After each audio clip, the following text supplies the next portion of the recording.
Campers, it's me, Ari Lehman, the first Jason Voorhees. From Friday the 13th, I'm here with AJ, and he's got the juiciest slice ready for you. It's dripping with blood. Jason never dies. What makes a horror film kill memorable, terrific, even in some way profound or poignant? Let's explore.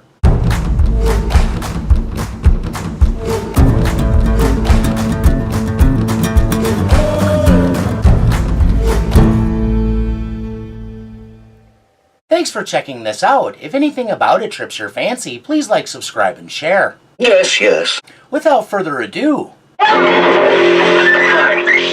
Dier. Hello. Hi, what's your problem? A handsome gent emerges from the wilderness like a dream come true, and Trish is thrown a little off guard. No problem. In the car. Living in an isolated keep for some time, a valiant and good-looking young noble has the fair maiden a bit discombobulated. Oh, it won't start. Well, get in, give it a crank. There might be something else she would like to give a crank, but she's a good girl, so for her that likely just emerges as confusion and nervous energy she'll jog away later. Unaware of any undercurrents, Tommy has an idea of how to fix the engine problem. Get a screwdriver. For reasons beyond what most people typically mean when they say they're going hunting, Rob has come here with a particularly dangerous target in mind, which means he might just have the right tool at the ready. Brandishing the hunting knife like he knows how to wield it. Okay, give it a crank. His handiness proves proficient enough to match his handsomeness, and suitably impresses Trish when the car rumbles to life. You need a lift? Rob takes her up on the offer because it will get him deeper into the woods. Although preoccupied, he employs chit-chat to do some much-needed scouting. I didn't think anyone lived this deep in the woods. We do. If the man seems pensive, he has good reason. What are you hunting for up here? Bear. Anybody up at the lake today? Tommy disputes that he could be hunting bear, which goes to show misinformation has always run rampant, because that's not what camp counselors in the area were being taught at the time. Among other things, this is bear country, and contrary to what everybody hears, bears are dangerous. Rob rightly ignores the boy and continues to press. How about kids? Are any kids, vacationers, people like that? Yeah, a bunch of kids moved in yesterday. It's just what he feared. I'm beginning to like this picture. When they reach the Jarvis homestead, Trish proves she's at least a little thirsty for attention from a hunky male specimen. Would you like to come in for a minute? I don't think I can. A dewy-eyed young woman with a big beaming smile is quite a temptation.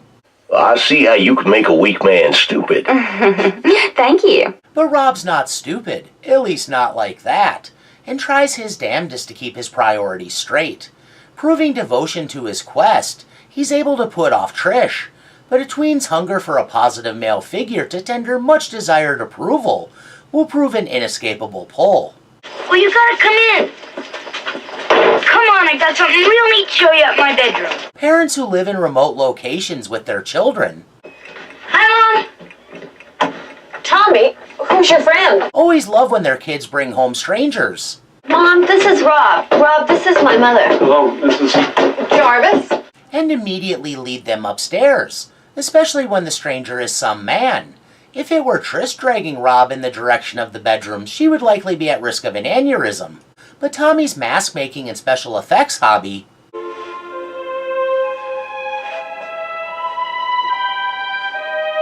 is a worthy excuse to jump right over further niceties and get to the business of showing off his immensely cool work.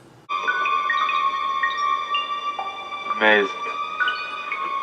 Rob is fittingly in awe, and Tommy uses the distraction to test his nerves.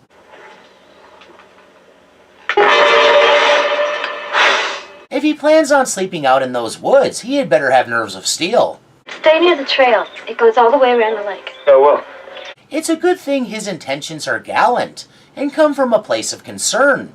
Only three of you up here. Because such an inquiry is the sort that a charismatic baddie throws out to casually glean information while casing a joint.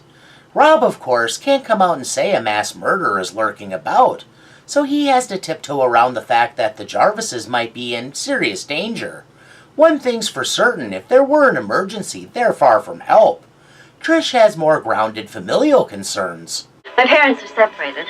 Middle-aged crazies. They're living way out in the boonies with just their mom because their dad made like a banana that wants to explore their vaginas and split, but there's hope enough peelings will put him back in the mood for endless scoops of plain vanilla. I kind of hope they get back together. Yeah, I hope so too. Small talk with a girl can lead to casual agreements that can play a massive role in her perceptions, and it's obvious Trish quickly comes by real caring for Rob. Looks like another rainy one, huh? Yeah. A rainy one? It really could be a storm like none other. Listen, if it gets too bad out there, or if you want to take a shower, or whatever. I'm up most nights, there's a ladder in the shed, my bedroom window is around back, my bed fits too. Kidding, of course, she's a rather demure and chaste young lady, and would likely require 3 solid dates before even considering canoodling. But a good night peck? Good night. Take care. Is welcome and maybe leaves her on the verge of swooning.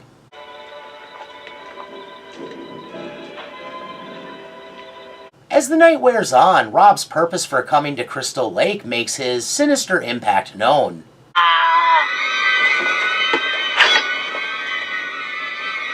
Bears are predictable. They kill for food, territory, and out of fear, or sometimes just overly aggressive play. Their motives are understandable.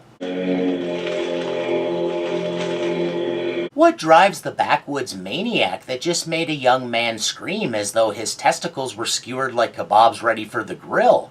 Because that's exactly what happened. Talk about Rocky Mountain oysters. As of late, what are his motives?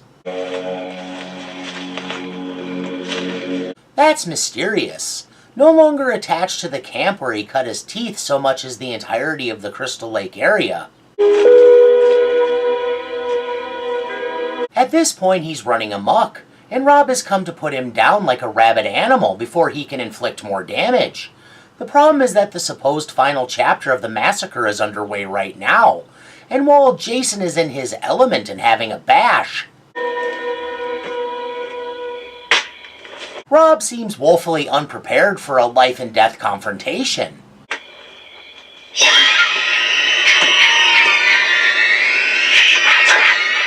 Particularly when his best defense is disabled because he merely stepped away.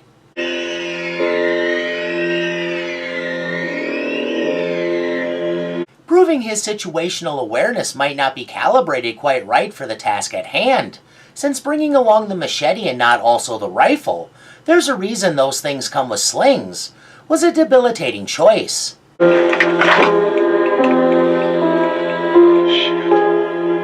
Things feeling wonky back at the Jarvis homestead, Trish goes looking for her absent mother, and instead of finding her comes upon Rob's campsite. And figures why not climb in the tent to await his return.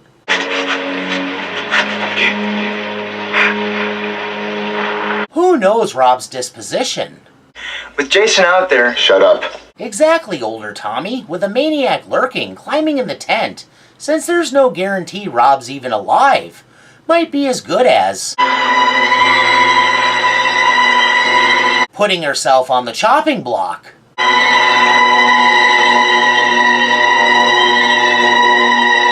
Against a machete blade, a tent is a terrible measure of safety, offering no protection at all.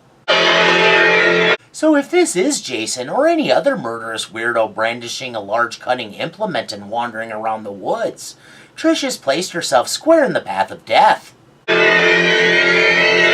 hell are you doing here? Thankfully, it's a ramped up Rob who appears, chased by his shadow and internal demons alike, and not at all in the mood for a social call.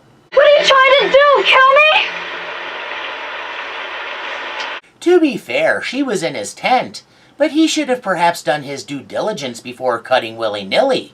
To be even fairer, Rob is edgy, freaked out, and likely feeling in way over his head. I mean, look at this guy.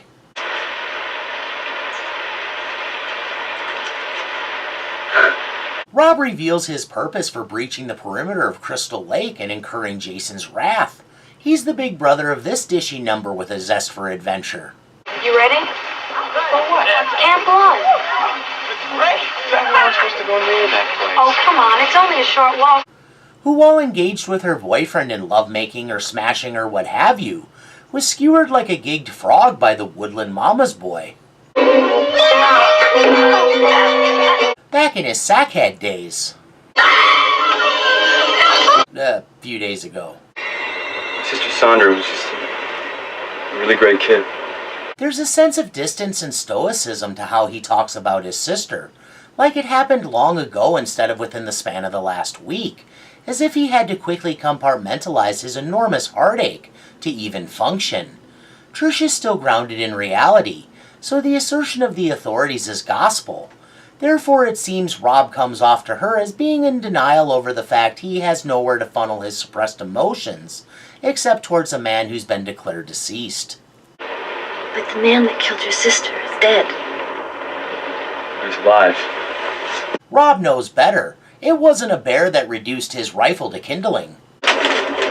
Look, And he's intent on convincing her too. Jason is a child, right? Artist's conception of Jason is described by a would-be victim, right? Displaying the kind of relentless insistence bordering on threatening that suggests he's convinced in a way that would take electroshock therapy, very much a method used even today, to alter his feelings on the matter. And then, the murders. He's dead. The evidence anecdotal at best. How the hell did any would-be victim survive to tell the tale? It makes no sense. Trish needs more proof before she'll buy into his near ravings. Jason's body has disappeared from the morgue. Pushback makes for healthy debate, and Trish makes him really sell his crazy story. It was stolen. It was not stolen. 2 people at the hospital are missing. This is what unwavering belief looks like. He's alive. Rob's tenacity pays off. Trish takes his argument in stride, weighs his earnest conviction, and, perhaps just in the nick of time, adopts his belief that Jason is out prowling for victims. Tommy's at the house. But will they reach the boy before the killer?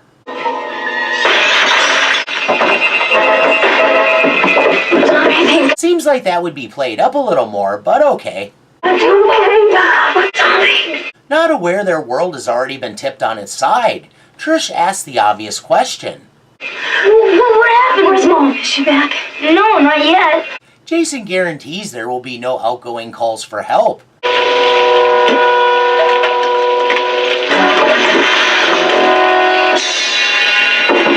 They're on their own. I want to go next door. Since why not run headlong into danger? Although they don't yet know definitively all the vacationers are dead. I'm going with you. No. I'm going with you. Trish might be headstrong in a self-destructive way. Tommy, pull the fort. This is the last time Tommy sees Rob alive, so it makes sense the impact of that statement on the impressionable boy. At the house next door, they see all the evidence they need to make an informed decision.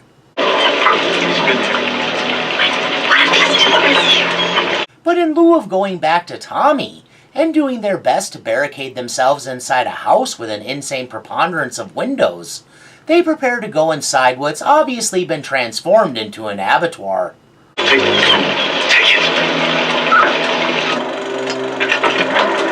If she persists on joining him in hell, he doesn't want to stifle her by imposing the indignity of going forward unarmed and totally reliant upon a man distracted by a quest for justice, revenge, whatever you want to call it. So in handing her the machete, makes it clear she could very well be on her own. Trish won't be deterred.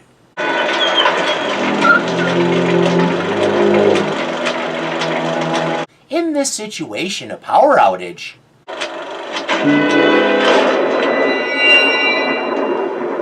should never be considered an ill-timed coincidence. I'm going downstairs. You stay right here with Court. No. Stay right here with Court.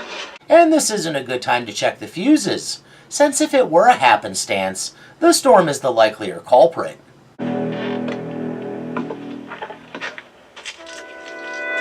Not alone, the sight of a scampering rodent should inspire him to better scrutinize this situation.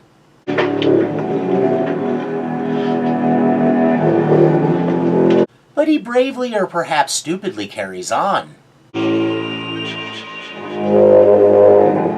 Trish is drawn further into the house and discovers evidence of Jason's bloody handiwork. And astutely comes to the right conclusion.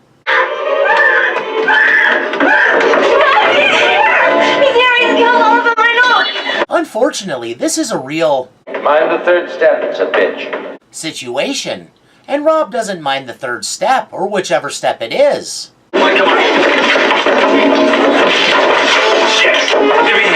That Trish doesn't hurtle right over him to get out of there, and is able to override her own self-preservation instinct to aid Rob, proves she has a streak of integrity a mile wide. But perhaps registering Jason's presence, and sensing his inevitable meeting with fate has arrived, throwing away any leverage he might have, Rob inexplicably clambers headlong back down the stairs. And right into the maw of the waiting beast. The onslaught is fast, fierce, and ferocious, and Rob is instantly overwhelmed.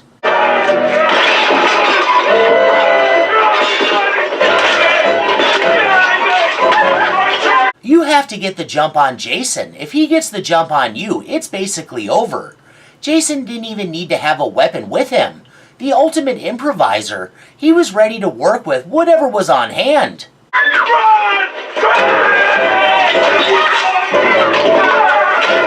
Indecisive for all of a second, Trish hotfoots it up the stairs.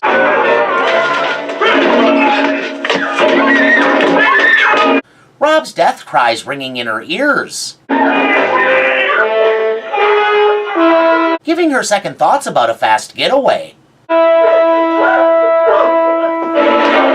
Any ladies who happen to watch this, if ever you're in a life or death situation in which a man implores you to flee, and in so doing is basically giving his life so you have a head start, please don't make his sacrifice one made in vain by going back. Heart a damn sight too big for her own good, Trish can't abandon him. But the nightmarish scene she finds when she returns confirms Rob would have wanted her to be making distance and getting back to Tommy. Pandemonium giving way to an odd silence, the piteous sight of a heroic and tragic figure made a victim in failure shatters her heart, and all she can do is once again try to withdraw.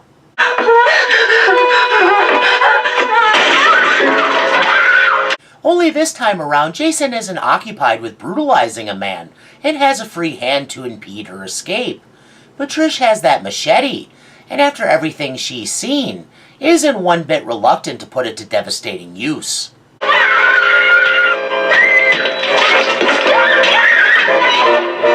From there, she runs home to batten down the hatches. The real storm and force of nature and the prodigious Jason Voorhees is hot on her heels, and that means the real downpour is on its way. This leads to Rob's final appearance, when Jason weaponizes his corpse, the slasher equivalent of a mafioso chucking a brick with a note attached through a storefront window.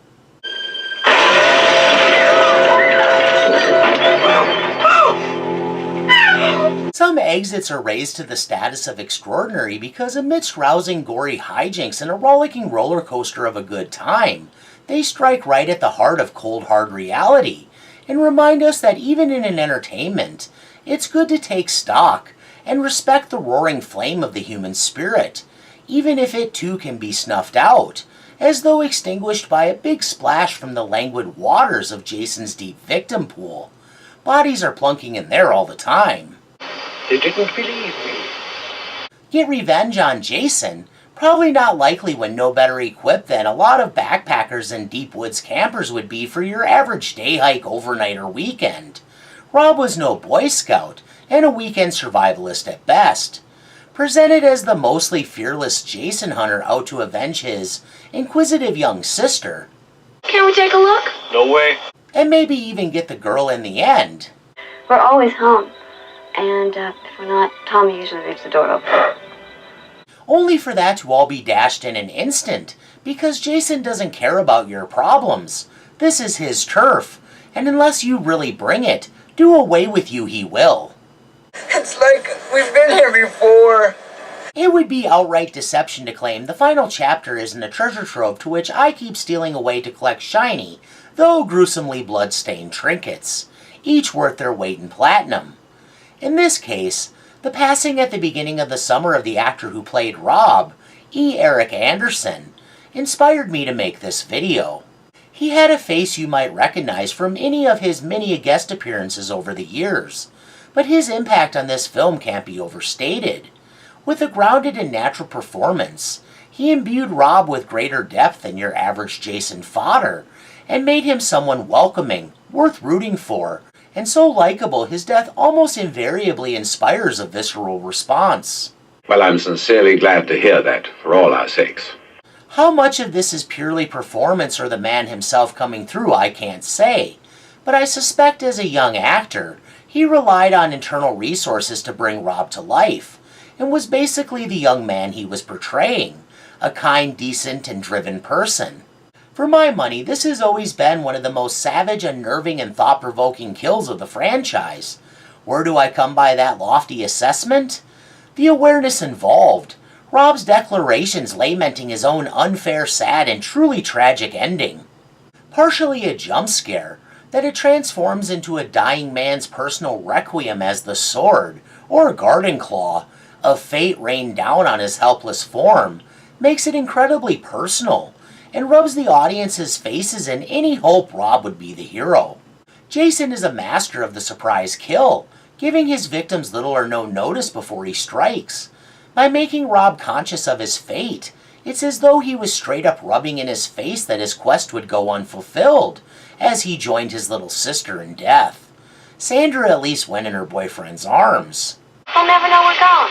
When I said Rob's exit elicits a visceral response, for some that's laughter, as there are those who claim to view it as somehow hokey, weird, silly, or just plain cheesy that he commentates, as Jason uses that three-pronged claw tool in a way the fine people at the Garden Weasel Company never intended.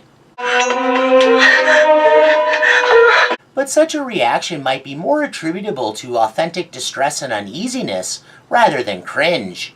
It's easier to blame nervous laughter on awkwardness or tomfoolery triggering a guffaw, rather than the kind of genuine discomfort that inspires an involuntary chortle as a release valve, because the matter at hand is so hard to swallow. It's not exactly cool to take anything in a slasher that seriously. It's just amusement, a distraction. So any attempt at serious has to equal funny. Or so a lot of young people have told themselves over the years, while they chuckle to hide from thoughts of their own mortality, and how all of us are really only hanging by a string at all times. Oh, and those who would be heroic can be struck down without a fight. Truth be told, Rob's plight is too understandable to dismiss, since it takes little empathy to imagine his grief and desire for justice. Coiled like a spring, he concealed a lot of seething too, which was what drove him into Jason's cruel hands. Aware of his trespass, it's possible Jason was sizing him up, and waited for an ideal time when he was vulnerable enough to rough over in a more resolute way. Or maybe it was purely territorial, and Jason was operating on a kind of autopilot. Either way makes no difference. Not the biggest scoop, but sadly, Rob's whole campaign has to be deemed a crap show. Not quite on the level of the Titan submersible implosion, but close. Too soon. Actually, no, it's not. No one ever accused me of exhibiting good taste. Oh, Lord. For all his best intentions, even for goodness surely being on his side, his half-cocked strategy, lack of foresight, and overall unpreparedness was a surefire death sentence, an approach that was certain to backfire on him, not to mention a wasted opportunity. Man needs to balance his own accounts. Success would have required laying groundwork, a plan beyond simply seeking Jason in the woods. Reconnaissance would have helped. He wasn't even aware of the Jarvis's homestead, or the rental that could be populated by fun-loving randy vacationers. Bait guaranteed to exert a pull on Jason better than any day-old bakery attracts bears. Deliberation can be quick, but it also has to be careful. Once he was apprised of how things were, he needed to recalibrate and come up with a better plan. Personally, I would have recognized everybody out there was at risk of the Jason menace, and focused my attention on those 2 houses, taken up sentry duty, established snipers' nests, and waited. There was opportunity to incapacitate Jason, in this case with a well-placed shot, nor several. Nowadays there would be so many more options. It's unfortunate historic timing that bear spray was first introduced to the public in 1986, and tasers in 1993. Either product could have proven pivotal in deterring or laying up Jason, and changed the landscape of the whole battle. Perhaps the real trouble was that Rob really wasn't himself, or thinking clearly. Sorrow has a way of making us strangers even to ourselves. He learned Sandra was murdered, that her killer's body vanished under mysterious circumstances, and immediately dropped everything to take to the woods. Reacting out of pure emotion much? Yet it was obvious he was suppressing the real brunt of all that he was feeling. When he spoke of Sandra, there was that certain underlying detachedness to his affect, that aforementioned stoicism, as if his failure to protect her was so huge, he needed to hide behind platitudes. When did he show emotion? When speaking about her killer, the one he can focus all his frustration, regret, and rage toward, as a means of distracting from his own feelings of failure and inadequacy, for not being there when Sandra needed him most. Coincidence? So what was he really looking for in his search? Redemption. To right eternal scales that would destroy him if he couldn't make things even. How could he achieve this? By being the hero, of course. It was too bad for him that his quarry had other ideas and turned the tables. In his idealistic imaginings, he could stop Jason and be there to pick up the slack for the authorities that wrongly assumed his body was stolen. He didn't get up and walk out on his own. That he was convinced Jason was alive and had somehow survived a declaration of death made mission-oriented Rob the first to stand by that conviction, even if it made him look crazy. And by doing so, he in some capacity carried on Crazy Ralph's soothsayer legacy. You're all doomed. You're all doomed. It's very possible his minimal interaction with Tommy infected the boy, who would carry on the mantle of believing Jason's evil endured. Jason is alive. We dug up his body. Debatable how good of a thing that was, though, seeing as Tommy's status as a haunted man never exactly ended in the canon series. Sure. To his everlasting credit, Rob possessed stick-to-itiveness when it was really important, a trait Tommy would also carry on. How many would have hightailed it after their rifle was reduced to splinters? Awareness was truly his curse. He knew too much to leave. In his heart and soul it would have been unforgivable to go, which is maybe insight into why he was so lively when he found Trish in the tent. Mind aflutter, he was trying to figure out what he could do to regroup after losing his firearm, without retreating and returning later, because without him, the Jarvises and everyone else were sitting ducks. Well, we can certainly say you're not afraid to be reductive. Ultimately, Rob exists as a testament to the futility of attempting to take on forces there's no prayer of besting without being better organized and prepared. Can he be blamed, though? Seems the odds were greatly stacked against him. It's got a death curse! Resurrected on the hopes and expectations of an audience ravenous for Jason's return, when that frisson happens, the killer is extra charged up by the most empowering thing a character can have, popularity. Some folks have a strange idea of entertainment. You would assume you were facing a mortal man, one nursing injury besides, not a veritable monster. Already straddling the line between life and death, something of a low-level elemental, perhaps undergoing recuperation through means of a supernatural healing factor that goes hand in hand with near immortality. Under normal circumstances, or maybe in a world where fairness exists, A strapping guy like Rob would have had a good chance of fulfilling his desire to avenge his sister. Maybe, maybe not. It's possible he was always destined to come up short. In whatever form, Jason was his white whale after all. He obviously failed to see the analogy, because everyone knows how Moby Dick ends. Call it justice, call it revenge, by any name, what Rob was up to often leads to being foiled by one's own petard. I don't have time for these shenanigans. It's no coincidence Friday the 13th, the final chapter, made liars of everyone involved in coming up with and signing off on that title. It's a high-octane kill fest, full of velocity at a point when slashers were getting overplayed. And besides presenting the hallmark Jason, I think that's in no small part due to its solid cast. Playing the character the audience hangs all their hopes and dreams on is no small task, and E. Eric Anderson did it with aplomb. Rest in peace, sir. Rest in peace.